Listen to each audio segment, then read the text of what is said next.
പലതരം പപ്സൊക്കെ ഉണ്ടെങ്കിലും എൻ്റെ ഏറ്റവും വലിയൊരു ആഗ്രഹമായിരുന്നു ചീസ് പപ്സ് കഴിക്കണമെന്ന്. 3-4 ദിവസമായി ഇതിങ്ങനെ വിതുമ്പിക്കൊണ്ട് നടക്കണം ഈ പപ്സ് കഴിക്കാനായിട്ട്.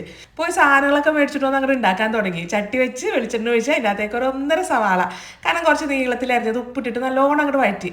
എന്നിട്ട് ഇതിൻ്റെ അകത്തേക്ക് ചതച്ച് വെച്ചിരിക്കുന്ന 1 ടേബിൾ സ്പൂൺ ഇഞ്ചി വെളുത്തുള്ളി ഇട്ട് മിക്സ് ചെയ്ത് കൊടുത്ത് പുറകെ കുറച്ച് കറിവേപ്പിലോടെ ചേർത്ത് കൊടുത്ത്. ഇനി ഒരു 2 ടീസ്പൂണോളം കാശ്മീരി ചില്ലി പൗഡറും 1/4 ടീസ്പൂൺ മഞ്ഞൾപ്പൊടിയും 1/4 ടീസ്പൂൺ ഗരം മസാലപ്പൊടിയും ഒരു നുള്ള പഞ്ചസാരയും ചേർത്ത് പിന്നെ അങ്ങനെ മിക്സ് ചെയ്ത് കൊടുക്കുക. ഇനി ഇതിൻ്റെ അകത്തേക്ക് ഉണ്ടല്ലോ ഒരു പകുതി തക്കാളി ചെറുതാക്കി അരിഞ്ഞ് ചേർത്ത് കൊടുക്കുന്നുണ്ട് കേട്ടോ. അതിൻ്റെ എല്ലാം കൂടെ നല്ലോണം മിക്സ് ചെയ്ത് കൊടുക്കുക.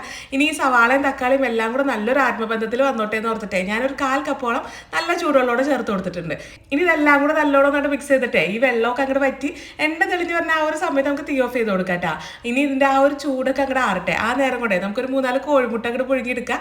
ഇനി നമ്മുടെ ആ ഒരു പഫ് ഷീറ്റിലോട്ട് കുറച്ച് മസാല വെച്ച് കൊടുക്കുക. അതിൻ്റെ മേലെ നമ്മുടെ കോഴിമുട്ട എന്നിട്ട് 4 സൈഡിൽ നിന്നും കൂടെ കവർ ചെയ്ത് കൊടുക്കുക. അതിൻ്റെ മേലെ നമുക്കൊരു കോഴിമുട്ട പൊട്ടിച്ചിട്ട് അതൊന്നും അങ്ങോട്ട് ബ്രഷ് ചെയ്ത് കൊടുക്കുക. നേരെ ഓവനിലോട്ട് കയറ്റിക്കോ. ഒരു 200 ഡിഗ്രിയിൽ 15 മിനിറ്റ് കൊണ്ട് നമ്മുടെ മുട്ട പപ്സ് റെഡിയായി കിട്ടും.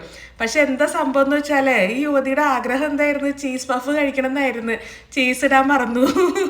ഇത് കഴിക്കാൻ ഇതിങ്ങനെ പൊട്ടിച്ചപ്പോഴായി എവിടെ എൻ്റെ ചീസ്, എവിടെ ചീസ് ഇടാൻ ഞാൻ മറന്നിരിക്കുന്നു. ഇനി എന്താ ചെയ്യുക? വേറെ ഉണ്ടാക്കണ്ടേ? ഇനി ചീസ് പഫ് കഴിക്കണമെങ്കിൽ ഞാനിത് ഒന്നേന്ന് തുടങ്ങണ്ടേന്ന് ഓർക്കുമ്പോഴാണ് എന്തായാലും ഇനി വേറൊരു ദിവസം ആവട്ടെ. ഇന്നത്തെ ദിവസം ഇപ്പോൾ മുട്ട പപ്സിൽ പോട്ടെ അല്ലേ.